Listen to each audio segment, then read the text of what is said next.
Good morning, नमस्कार, आदाब, सत श्री अकाल, वेलकम, सुस्वागतम सभी लोगों का। जी। क्लास लाइव हो चुकी है। ठीक 9:50 अब हुए हैं। तारीख आपको पता है, दिस इज 13 अप्रैल 2022। आज 13 अप्रैल 2022 है। सभी लोगों को बैसाखी की बहुत बहुत शुभकामनाएं। और आप जानते हैं कि भाई आज आज ही के दिन जलियांवाला बाग नरसंहार भी हुआ था। तो आज उसकी भी तिथि है, पुण्य तिथि। आप सभी लोगों का स्वागत है इस क्लास में। जल्दी से मुझे बताइए, लास्ट क्लास में हम लोगों ने क्या टॉपिक पढ़ा था। बस उसी के आगे से हमें कंटिन्यू करना होगा। जी। लास्ट क्लास में हम क्या पढ़ रहे थे, हमने कहाँ तक पढ़ा था, एक बार मुझे याद दिलाइए। बस उसी के आगे से हम कंटिन्यू करेंगे। जी।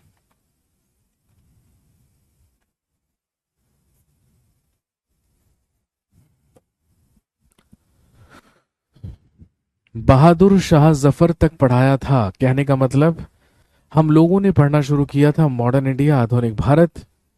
और मॉडर्न इंडिया में हम लोगों ने सबसे पहला जो टॉपिक पढ़ा था, वो हमने पढ़ा था डाउनफॉल ऑफ मुगल से, यानी कि मुगलों का पतन। और मैंने आपको बताया था कि जब अगली क्लास में हमारी मुलाकात होगी तो भाई हम पढ़ेंगे मॉडर्न इंडिया के ही एक और टॉपिक के बारे में, जिसमें हम बातचीत करेंगे किसके बारे में, about advent of Europeans in India. Heading डाल लीजिए। आज हम बात करने वाले हैं about advent of Europeans in India.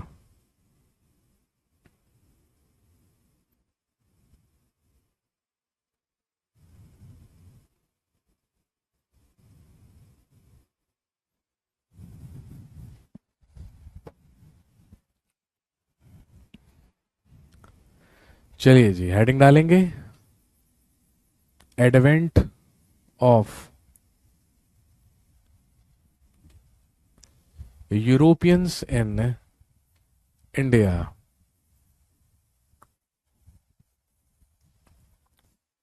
Hindi में लिखेंगे भारत में,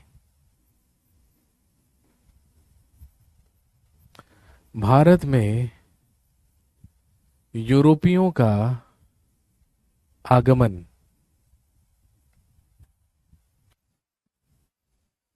advent of Europeans in India, या भारत में यूरोपियों का आगमन।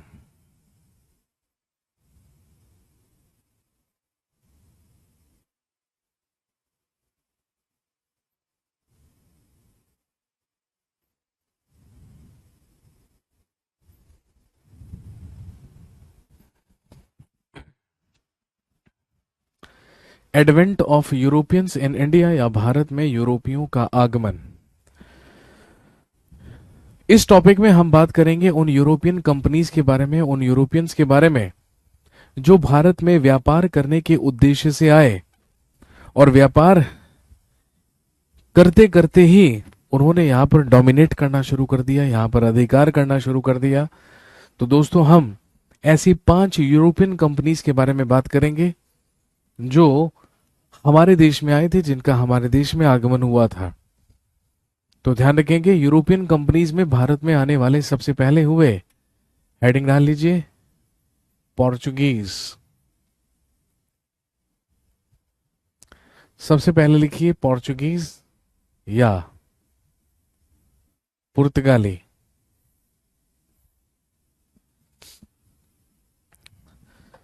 सबसे पहले लिखेंगे पोर्चुगीज या पुर्तगाली।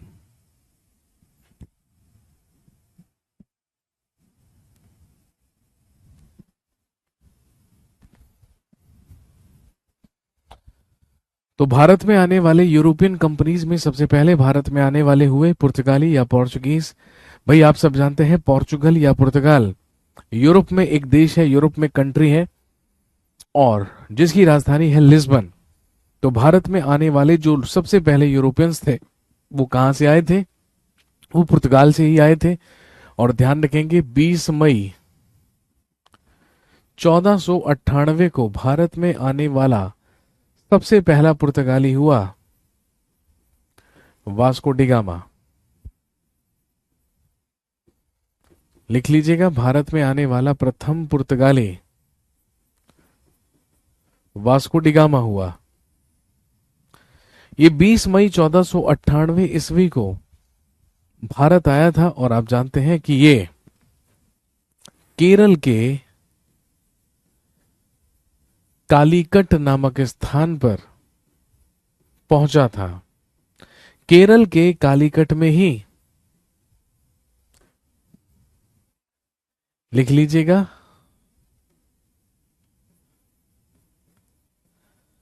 कप्पक डाबू बंदरगाह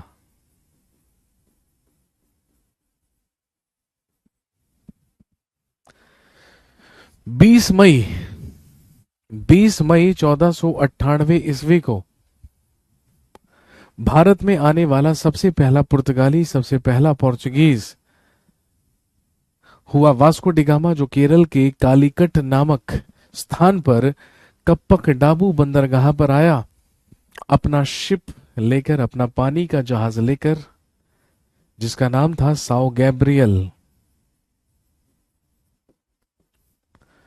और ध्यान रखेंगे,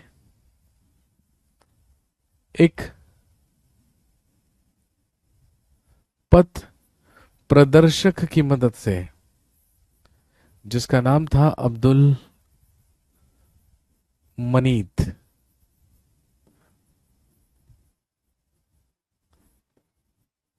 अब्दुल मनीफ या अब्दुल मनीद नामक ही एक पथ प्रदर्शक था, एक पथ प्रदर्शक था जिसने इसकी मदद की थी कहां तक पहुंचने में, भारत तक पहुंचने में। और दोस्तों ध्यान रखेंगे, 90 दिन की समुद्री यात्रा करके, 90 दिन की समुद्री यात्रा करके ये भारत आया था। और जब ये भारत आया तो कालीकट का ही एक स्थानीय शासक था जिसका नाम था जैमुरिन। उसी जैमुरिन के द्वारा इसका स्वागत किया गया। He was welcomed by a ruler named जैमुरिन। इसका स्वागत जैमुरिन के द्वारा किया गया।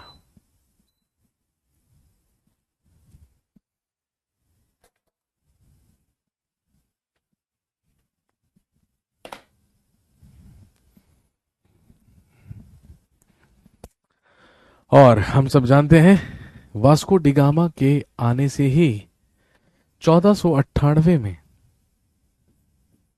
एस्टेब्लिश हुई पोर्चुगीज ईस्ट इंडिया कंपनी।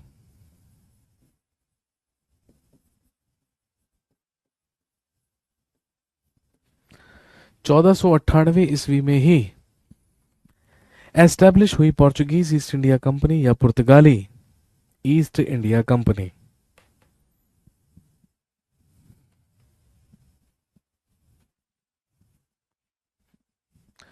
तो भारत में आने वाला सबसे पहला पुर्तगाली, भारत में आने वाला प्रथम पुर्तगाली, सबसे पहला पोर्चुगीज कौन माना जाता है? वास्को डिगामा माना जाता है। इसके बाद भारत में आने वाला सेकंड पोर्चुगीज लिखेंगे द्वितीय पुर्तगाली,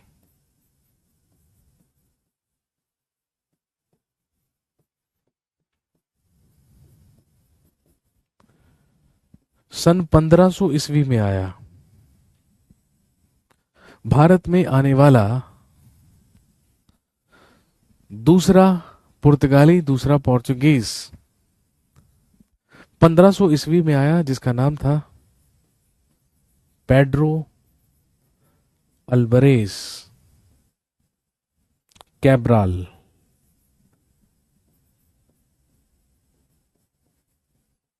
लिखेंगे पेड्रो अल्बरेज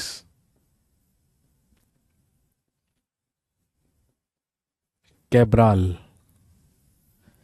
ये कहलाता है भारत में आने वाला सेकंड पोर्चुगीज, यानी कि दूसरा पुर्तगाली।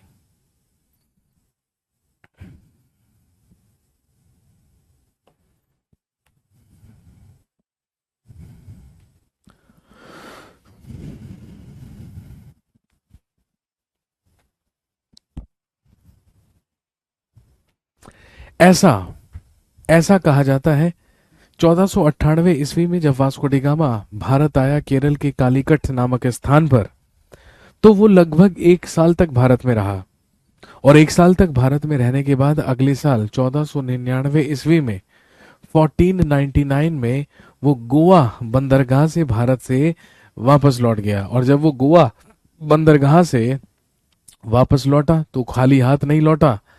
वास्को डी गामा अपने साथ लेकर गया था ब्लैक पेपर यानी कि काली मिर्च। और जब वो काली मिर्च लेकर गया और उसने उस काली मिर्च को, उस ब्लैक पेपर को जाकर यूरोपियन देशों में बेचा या यूरोप में बेचा, तो पूरी की पूरी जर्नी का खर्चा निकालने के बावजूद भी उसे उस काली मिर्च से 60 गुना मुनाफा हुआ। और जब 60 गुना मुनाफा हुआ तो उसे रियलाइज हुआ कि यदि भारत की इतनी छोटी सी चीज भी हमें इतना ज्यादा मुनाफा दे सकती है, इतना ज्यादा फायदा दे सकती है, तो पूरे के पूरे भारत से हमें कितना फायदा होगा।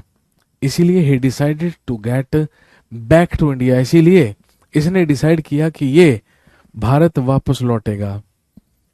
1500 ईस्वी में पेड्रो अल्बरेज कैब्राल नामक एक और पुर्तगाली भारत में आने वाला दूसरा पुर्तगाली कहलाता है।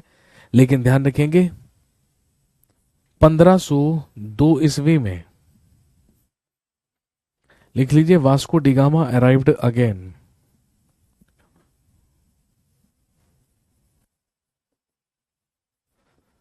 लिखेंगे 1502 ईस्वी में वास्को डी गामा पुनः वापस आया या पुनः भारत आया।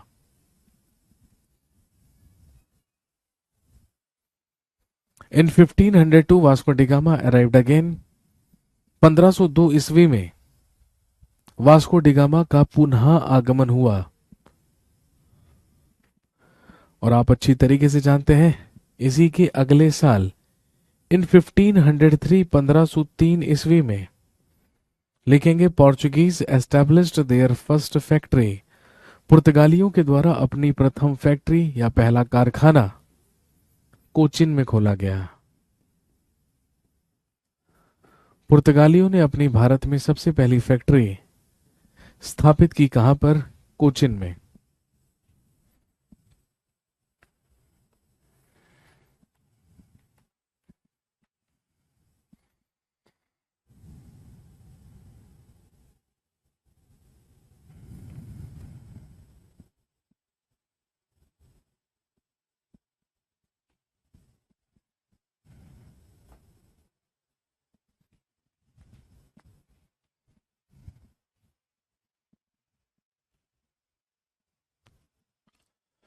तो पुर्तगालियों की सबसे पहली फैक्ट्री कोचिन में स्थापित की गई 1503 ईस्वी में।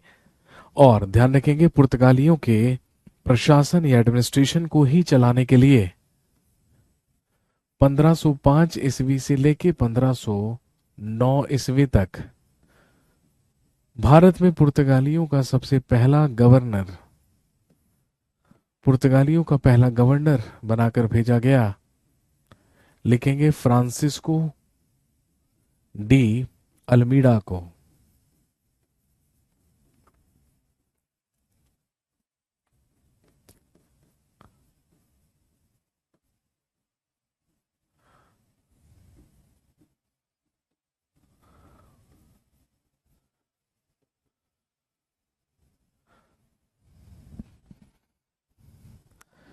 भारत में पुर्तगालियों का सबसे पहला गवर्नर, भारत में पुर्तगालियों का सबसे पहला गवर्नर 1505 ईस्वी से लेके 1509 ईस्वी तक बनकर आया फ्रांसिस्को डी अल्मीडा।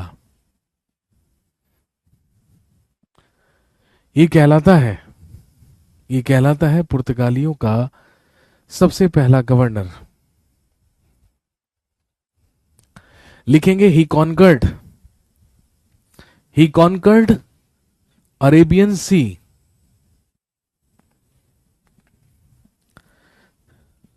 लिखेंगे, he conquered Arabian sea from Arabians. लिखेंगे, इसने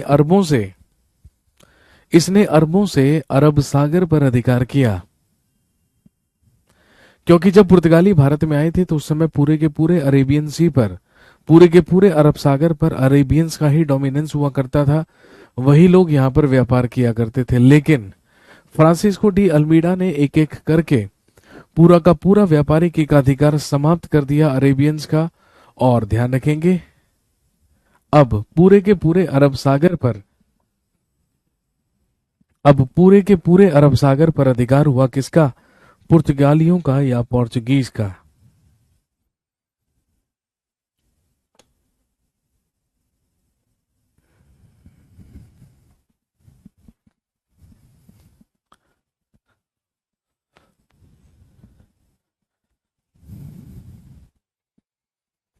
इसके बाद 1509 ईस्वी से लेके 1515 ईस्वी तक पुर्तगालियों का दूसरा गवर्नर बनाया गया, लिखेंगे अल्फोंसो डी अल्बुकर्क।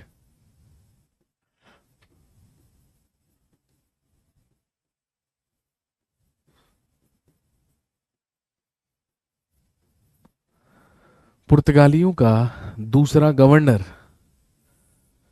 बनकर आया अल्फोंसो डी अल्बुकर्क। लिखेंगे he is known as the actual founder of Portuguese empire. लिखेंगे ये पुर्तगाली साम्राज्य का वास्तविक संस्थापक था। He was the actual founder of Portuguese empire in India. ये भारत में पुर्तगाली साम्राज्य का वास्तविक संस्थापक था। लिखेंगे इन 1510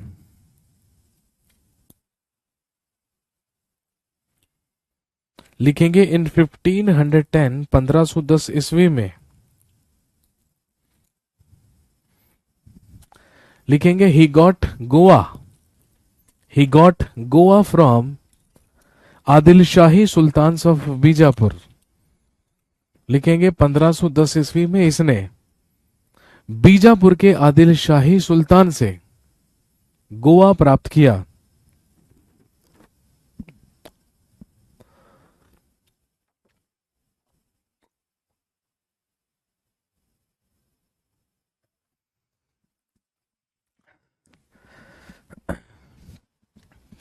इन 1510 1510 ईस्वी में he got Goa from Adil shahi Sultan of Bijapur. लिखेंगे 1510 में इसने बीजापुर के आदिल शाही सुल्तान से गोवा प्राप्त किया।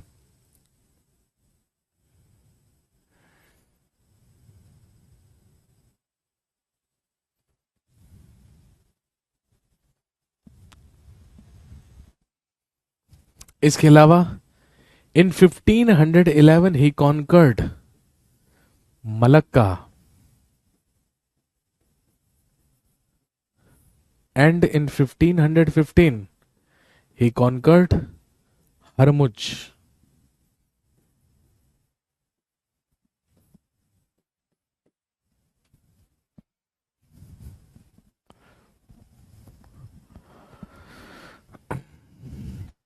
ध्यान रखेंगे 1511 ईस्वी में 1511 ईस्वी में इसने दक्षिण पूर्वी एशिया के मलक्का पर और 1515 ईस्वी में फारस की खाड़ी के ही द्वार कहे जाने वाले हरमुज पर अधिकार कर लिया, और ये दोनों जगहें भी पुर्तगालियों के अधिकार में हुई। लिखेंगे लेकिन इन 1515 अल्बुकर्क डाइट 1515 ईस्वी में अल्बुकर्क की मृत्यु हो गई। इन 1515 अल्बुकर्क डाइट 1515 में अल्बुकर्क की मृत्यु हो गई।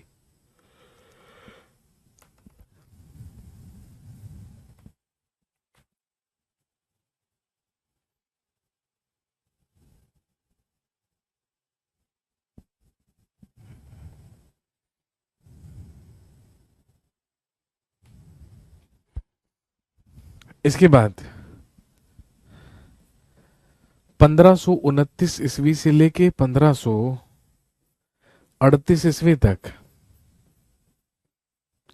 लिखेंगे पुर्तगालियों का तीसरा गवर्नर बनाकर भेजा गया नीनो डिकुना को।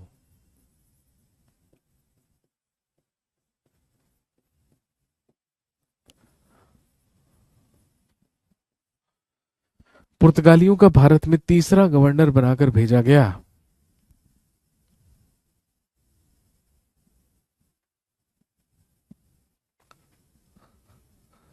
1529 से 1538 ईस्वी तक पुर्तगालियों का तीसरा गवर्नर आया नीनो डी कूना।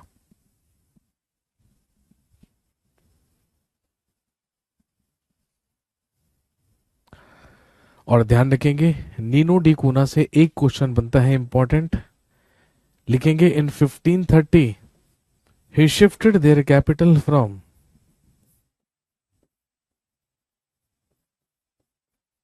कोचिन टू गोवा। लिखेंगे इसी ने 1530 ईस्वी में पुर्तगालियों की राजधानी को कोचिन से गोवा स्थानांतरित किया। इसी ने पुर्तगालियों की राजधानी को इसी ने पुर्तगालियों की राजधानी को कोचिन से गोवा स्थानांतरित किया। और आप जानते हैं कि पुर्तगालियों की राजधानी क्या रही? पुर्तगालियों की राजधानी रही गोवा।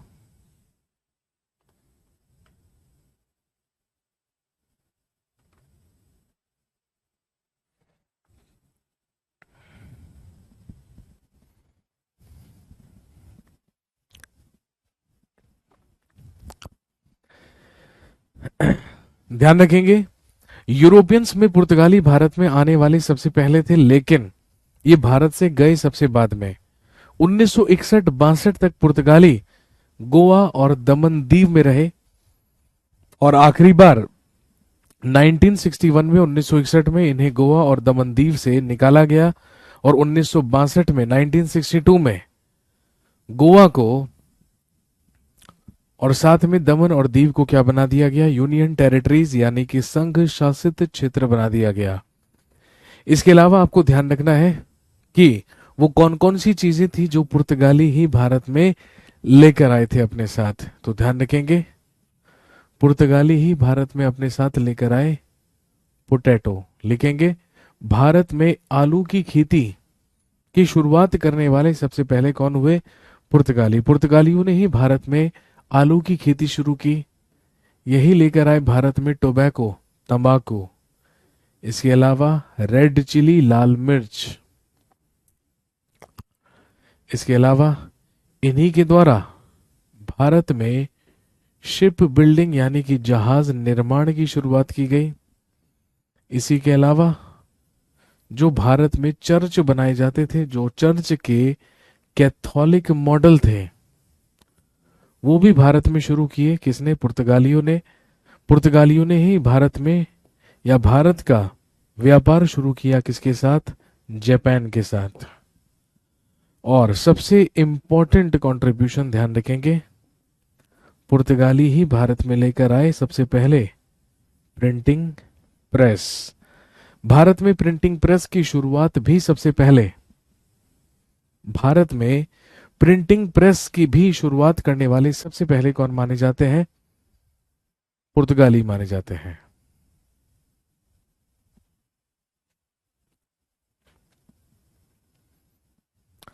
और ध्यान रखेंगे, भारत की जो फर्स्ट प्रिंटिंग प्रेस थे,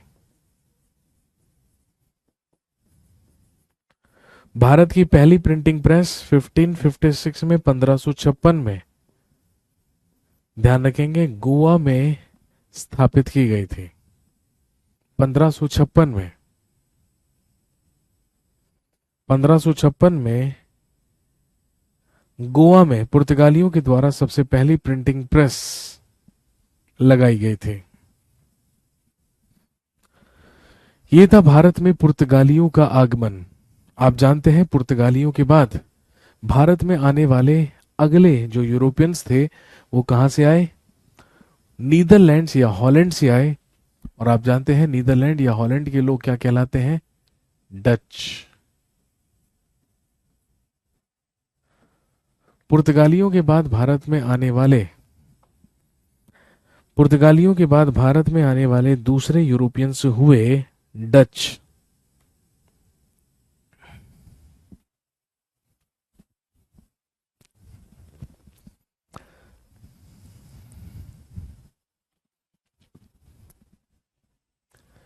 भारत में आने वाला सबसे पहला डच 1596 में आया, जिसका नाम था कार्नेलियस हाउटमैन।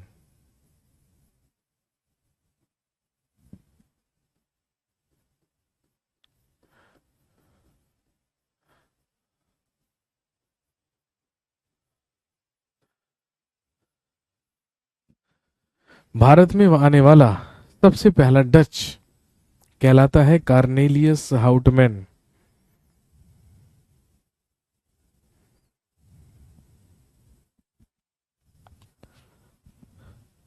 और इन 1602 Dutch east India Company was established.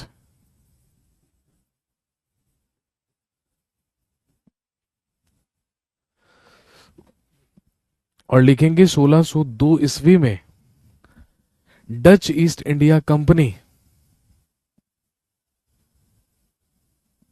1602 ईस्वी में स्थापना हुई डच ईस्ट इंडिया कंपनी की।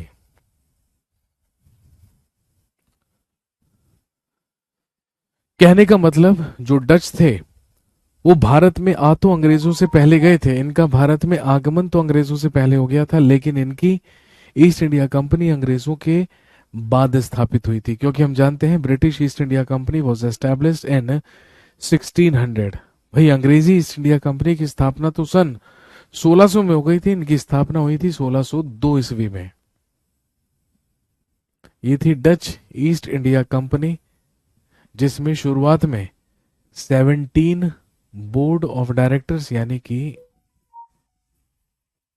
स्टार्टिंग में 17 निदेशकों को निदेशक मंडल बनाकर इसमें नियुक्त किया गया था।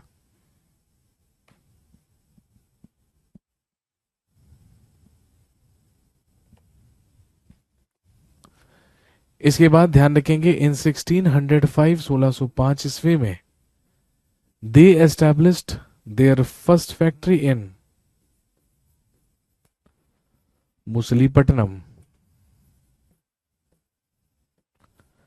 डचों ने भारत में अपनी प्रथम फैक्ट्री मुसलीपट्टनम में स्थापित की 1605 ईस्वी में।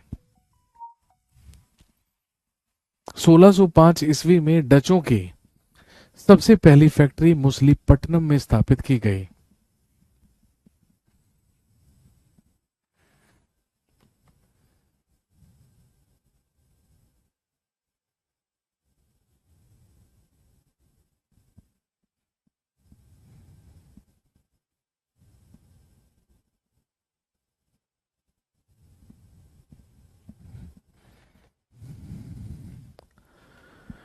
और इसके बाद 1610 ईस्वी में they established their second factory in Pulicat. और ध्यान रखेंगे 1610 ईस्वी में इन्होंने अपनी दूसरी फैक्ट्री पुलिकट में स्थापित की। लेकिन फर्स्ट फैक्ट्री इन बंगाल, लेकिन बंगाल में डचों ने अपनी सबसे पहली फैक्ट्री 1627 में लगाई।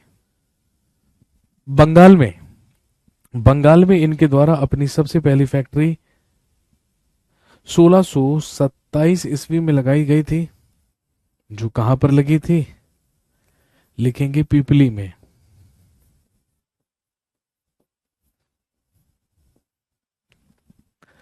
1627 में बंगाल की सबसे पहली फैक्ट्री स्थापित हुई थी, जो लगाई गई थी पिपली में।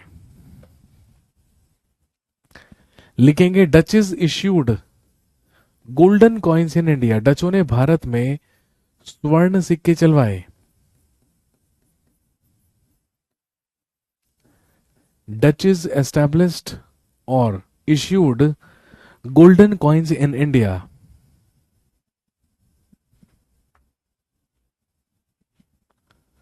इन्होंने भारत में स्वर्ण सिक्के चलवाए, जिन्हें पैगोडा कॉइन्स या जिन्हें पैगोडा सिक्के कहा जाता था। जिन्हें पेगोडा कॉइन्स या पेगोडा सिक्के कहा जाता था।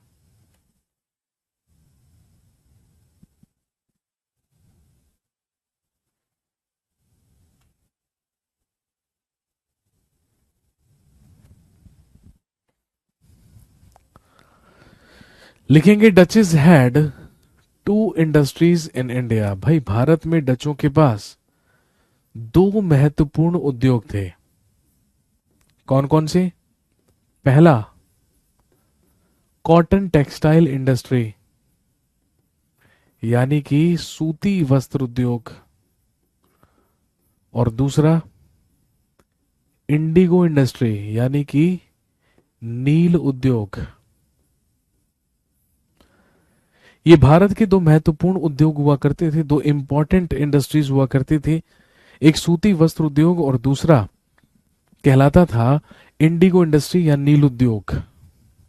और दोस्तों ध्यान रखेंगे, इन दोनों के ही दोनों उद्योगों पर अंग्रेजों की नजर थी और अंग्रेज चाहते थे कि किसी तरीके से डचों के इस व्यापार पर अधिकार करके डचों को भारत से बाहर भगा दिया जाए। बिल्कुल यही किया अंग्रेजों ने जब 1759 में एक युद्ध लड़ा गया जो कहलाता है बैटल ऑफ बेदरा या बेदरा का युद्ध, जो लड़ा गया बिटवीन डचेस एंड ब्रिटिशर्स, जो डचों और अंग्रेजों के बीच लड़ा गया। और लिख लीजिएगा, इस युद्ध में अंग्रेजों ने डचों को पराजित किया और डच भारत से वापस लौट गए। In this battle, Britishers defeated Dutches and they returned to Netherlands.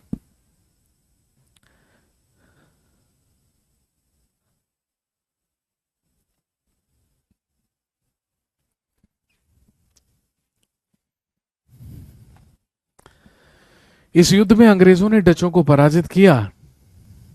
इस युद्ध में अंग्रेजों ने डचों को पराजित किया और डच वापस नीदरलैंड या हॉलैंड लौट गए।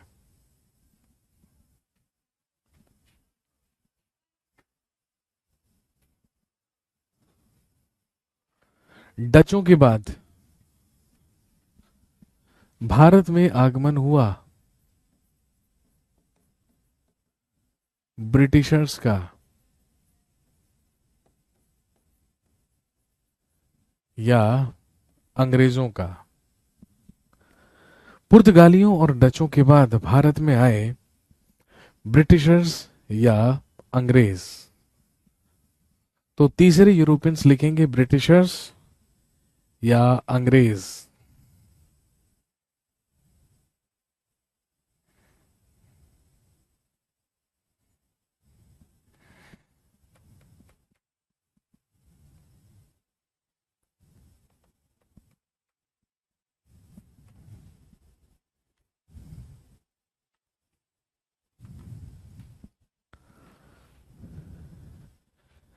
लिखेंगे इन 1599 John मिल्डेनहाल is considered as the first Britisher who arrived in India.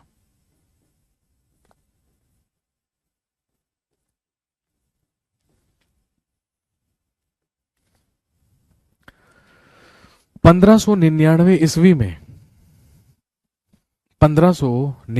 ईस्वी में भारत आने वाला प्रथम ब्रिटिशर या प्रथम अंग्रेज हुआ जॉन मिल्डेनहाल। 1599 में 1599 में भारत आने वाला सबसे पहला अंग्रेज जॉन मिल्डेनहाल कहलाता है। और दोस्तों ध्यान रखेंगे 1600 में ही, सन 1600 ईस्वी में ही स्थापना हुई थी ब्रिटिश ईस्ट इंडिया कंपनी की। आपसे पूछेंगे बताइए ब्रिटिश ईस्ट इंडिया कंपनी की स्थापना कहां पर हुई? तो ध्यान रखेंगे लंदन में। जिस समय ब्रिटिश क्राउन, उस समय ब्रिटिश क्राउन कौन था? तो ध्यान रखेंगे उस समय ब्रिटिश क्राउन ब्रिटेन की महारानी क्वीन एलिजाबेथ टेलर प्रथम के पास था। उस समय ब्रिटेन की महारानी हुआ करती थी महारानी एलिजाबेथ टेलर प्रथम।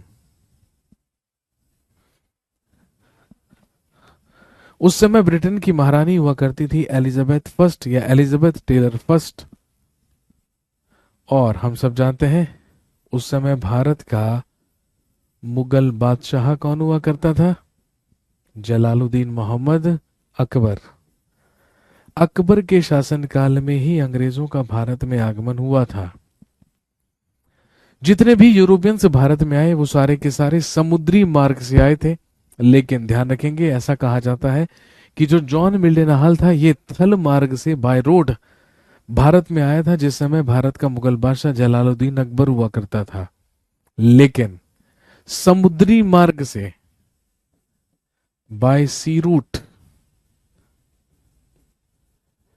समुद्री मार्ग से भारत में आने वाला सबसे पहला अंग्रेज 1608 ईस्वी में आया, जिसका नाम था कैप्टन विलियम हॉकिंस।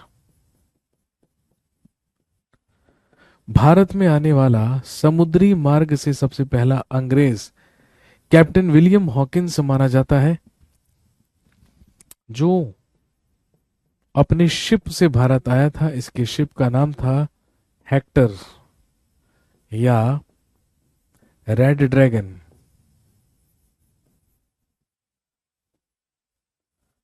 हेक्टर या रेड ड्रैगन नाम के एक शिप से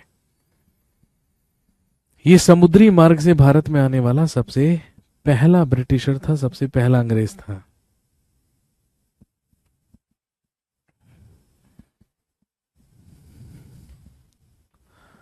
और आप जानते हैं कि सन 1608 ईस्वी में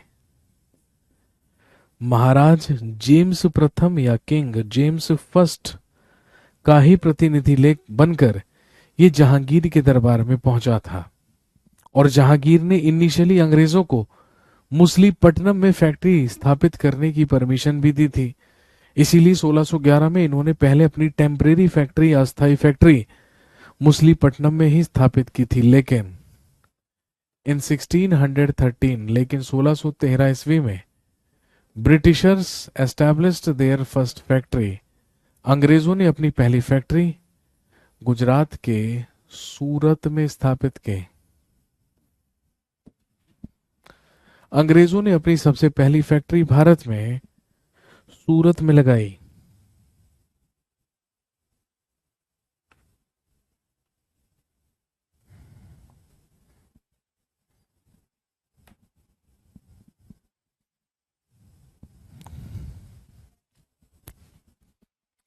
और 1615 में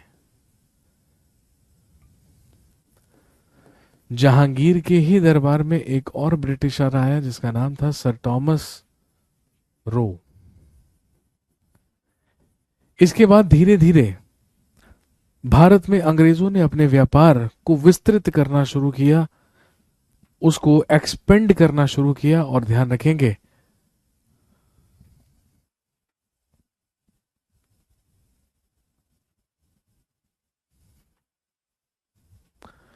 सर कल सीजीएल एग्जाम में क्वेश्चन आए थे। ओके, राखी गढ़ी कहाँ है?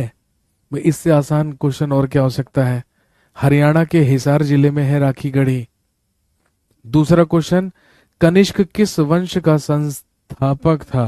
भाई कुषाण वंश का राजा था कनिष्क, लेकिन वो संस्थापक नहीं था। क्वेश्चन गलत पूछ रहे हो आप। यदि आप कनिष्क पूछ रहे हैं तो क्वेश्चन सिर्फ ये होगा कि कनिष्क किस वंश का था। कुषाण वंश का था कनिष्क, लेकिन वो संस्थापक नहीं था कुषाण वंश का। ठीक है। और तीसरा सवाल क्या पूछा भाई आपने? देखें जरा, आसान आसान क्वेश्चन आते हैं यार एग्जाम में। इससे आसान क्वेश्चन और क्या चाहिए बताओ? ये रहा, ये लो।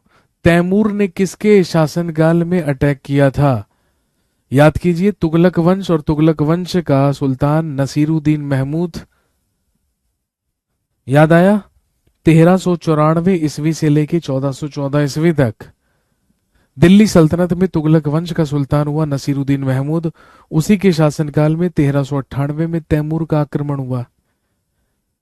क्वेश्चन सीजीएल के हैं, है ना, लेकिन इनके लिए ऑप्शंस की भी जरूरत नहीं है, इतने इजी क्वेश्चन पूछे गए हैं।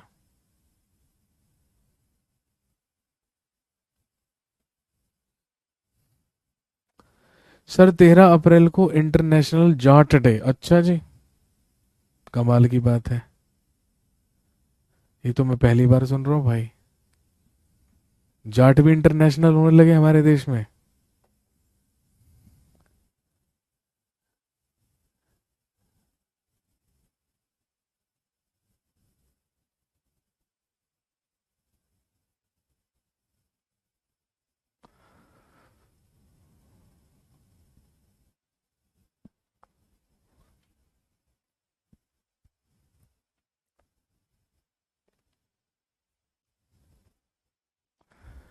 सर हमारी कोचिंग सेंटर में वास्को डिगामा के शिप का नाम रेड ड्रैगन बताया था। नहीं मेरे भाई, कैप्टन विलियम हॉकिंस के शिप का नाम था हेक्टर या रेड ड्रैगन।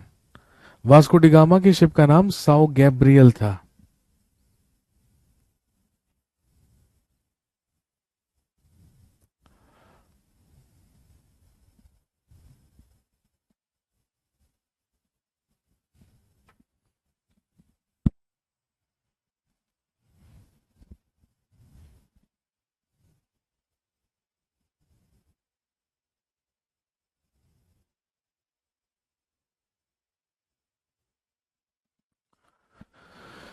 हाँ हाँ जी, तो 1615 ईस्वी में हम सब जानते हैं भारत में आने वाला या जहांगीर के दरबार में आने वाला दूसरा अंग्रेज हुआ sir Thomas Roe.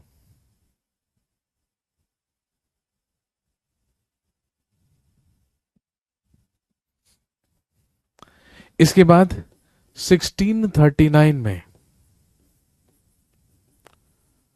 Francis day के द्वारा स्थापना की गई मद्रास शहर की। अंग्रेजों के द्वारा 1639 में स्थापना की गई मद्रास शहर की, और आप जानते हैं यहीं पर फोर्ट सेंट जॉर्ज का निर्माण अंग्रेजों के द्वारा करवाया गया।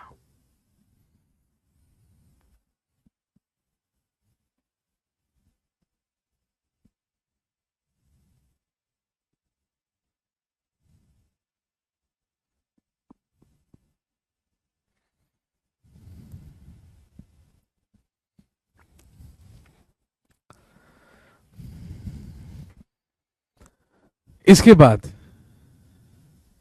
1661 में, ध्यान रखेंगे 1661 ईस्वी में British prince Charles got married with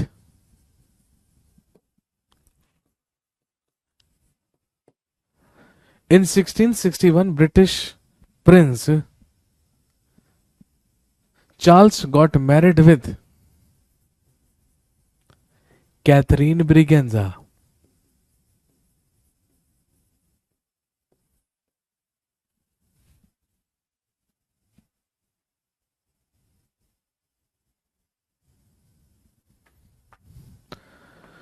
1661 ईस्वी में, 1661 ईस्वी में ध्यान रखेंगे अंग्रेजों का ही एक राजकुमार हुआ करता था, अंग्रेजों का ही प्रिंस हुआ करता था चार्ल्स सेकंड। उसी चार्ल्स सेकंड का जो विवाह था, जो शादी थी, वो पुर्तगालियों की राजकुमारी से करवाई गई जिसका नाम था कैथरीन ब्रिगेंजा। अभी तक बंबई पुर्तगालियों के ही अधिकार में था, लेकिन जब प्रिंस चार्ल्स और कैथरीन ब्रिगेंजा का विवाह हुआ तो पुर्तगालियों के द्वारा प्रिंस चार्ल्स को दहेज में दे दिया गया बंबई।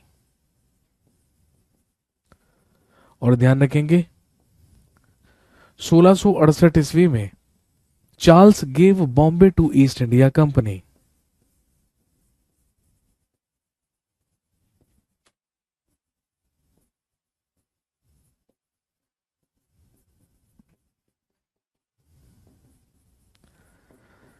1668 ईस्वी में प्रिंस चार्ल्स ने ईस्ट इंडिया कंपनी से कहा।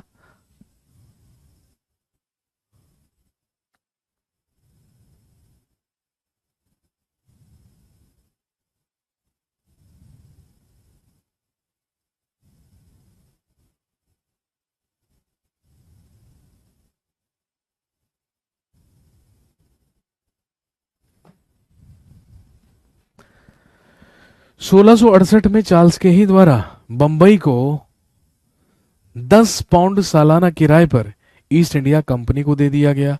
और आप जानते हैं, इसके बाद गैरोल्ड आंगियार के द्वारा आधुनिक बंबई शहर की स्थापना की गई। और एक और प्रेसिडेंसी अंग्रेजों की भारत में बनी, जो आगे चलकर कहलाई बॉम्बे या बंबई। भाई आप सब जानते हैं, मद्रास, बंबई और कलकत्ता, ये तीन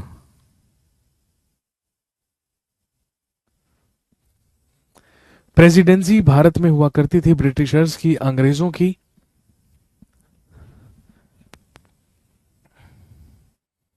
तो इसके बाद आपसे क्वेश्चन पूछेंगे, who was the founder of Bombay? तो नाम ध्यान रखेंगे, गैरोल्ड आंगियार। गैरोल्ड आंगियार ने स्थापना की थी बंबई की।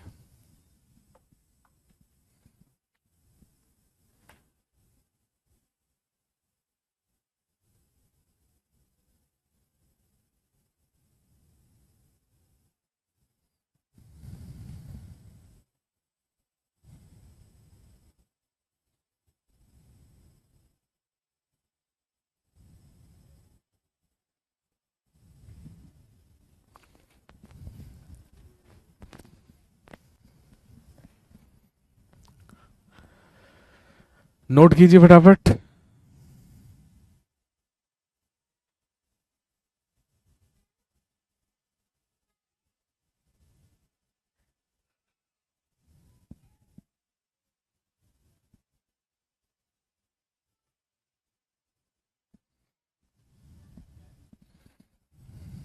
इसके बाद लिखेंगे, इन 1700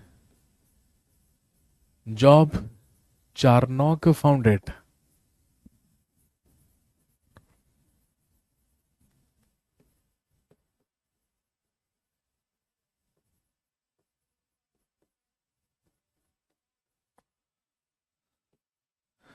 सन 1700 ईस्वी में जॉब चारनॉक के द्वारा कैलकटा या कलकत्ता शहर की स्थापना की गई। और यहीं पर आप जानते हैं स्थापना की गई फोर्ट विलियम्स की। यहीं पर अंग्रेजों के द्वारा एक किला बनवाया गया, जो कहलाता है फोर्ट विलियम्स।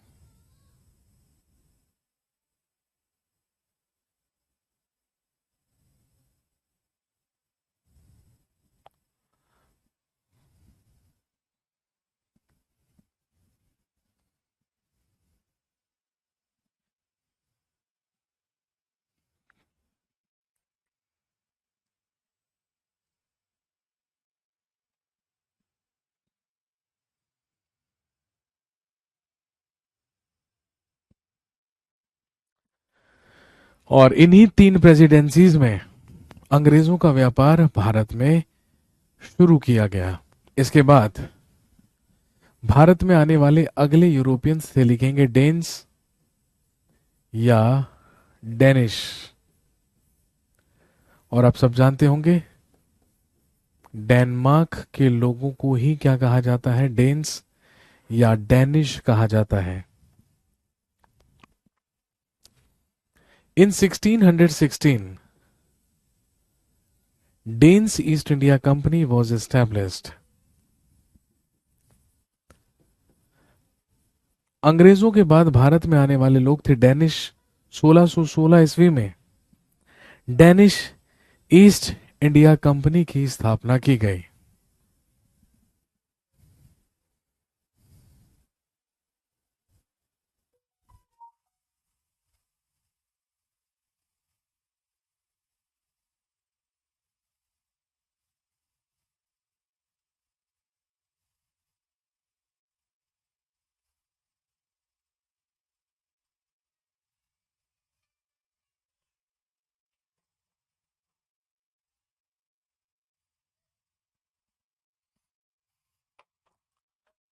1616 ईस्वी में स्थापना हुई डेनिश ईस्ट इंडिया कंपनी के।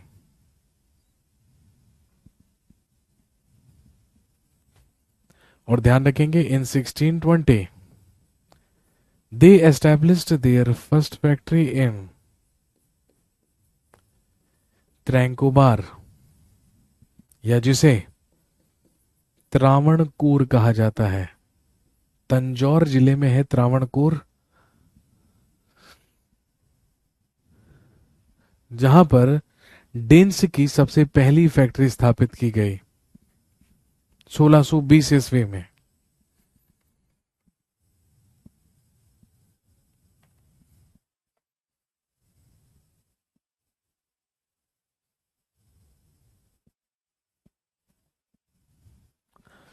और ध्यान रखेंगे 1676 में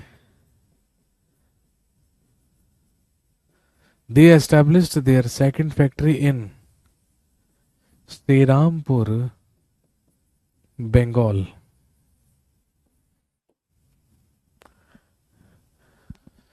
भारत में आने वाले यूरोपियन व्यापारियों में डेनिश लोग भी थे या डेन्स भी थे, लेकिन इनका आना ना आना बिल्कुल बराबर था।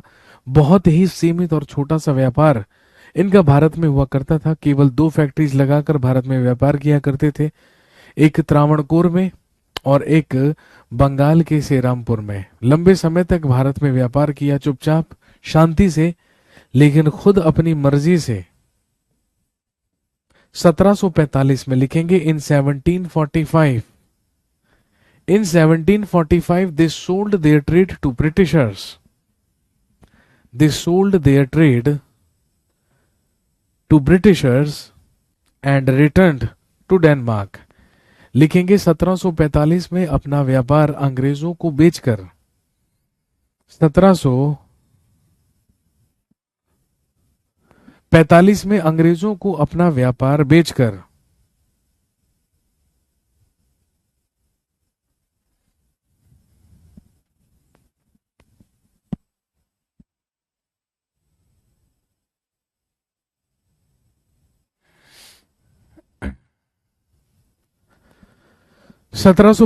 में अंग्रेजों को अपना व्यापार बेचकर ये डेनमार्क वापस लौट गए। इनके वापस जाने के बाद स्वीडन से भी भारत में आए लोग। और ध्यान रखेंगे 1731 में स्थापना हुई थी स्वीडिश ईस्ट इंडिया कंपनी की। कहने का मतलब भारत में स्वीडन से भी लोग आए थे, लेकिन इन्होंने अपना व्यापार भारत में नहीं बल्कि चीन में यानी कि चाइना में स्थापित किया। तो इन्हें कंसीडर करने की जरूरत नहीं है एग्जाम पॉइंट ऑफ व्यू से। दोनों में से कोई भी इंपॉर्टेंट नहीं है, ना तो डेन्स और ना ही स्वीडिश। यहां से क्वेश्चंस नहीं बनते हैं। क्वेश्चंस या तो पुर्तगालियों से बनेंगे या अंग्रेजों से बनेंगे, ठीक है, या फिर फ्रेंच से बनेंगे।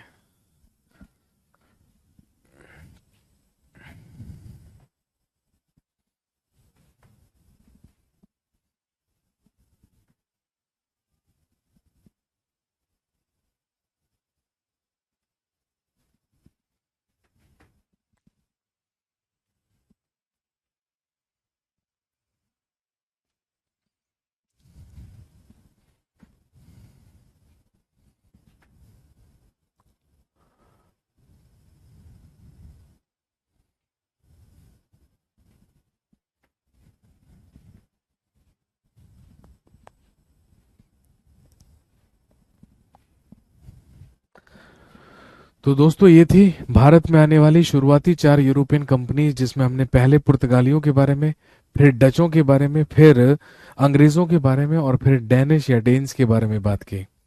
आज की कहानी को यहीं तक रखेंगे। कल आपसे फिर से मुलाकात होगी और कल हम पढ़ेंगे भारत में आने वाले आखिरी और लास्ट यूरोपियंस के बारे में, जिसमें हम पढ़ेंगे फ्रेंच यानी कि फ्रांसीसियों के बारे में, और बात करेंगे कुछ एंग्लो फ्रेंच वॉर्स के बारे में, बात करेंगे कुछ आंग्ल फ्रांसीसी युद्धों के बारे में। तो कल हम इस टॉपिक को कंप्लीट करेंगे और इस टॉपिक को कंप्लीट करते ही अगला टॉपिक हमारा जो हम कल ही कवर करेंगे वो होगा द रिवोल्ट ऑफ 1857, 1857 का विद्रोह। चलिए आज के लिए इतना ही। Thank you very much. Have a nice day.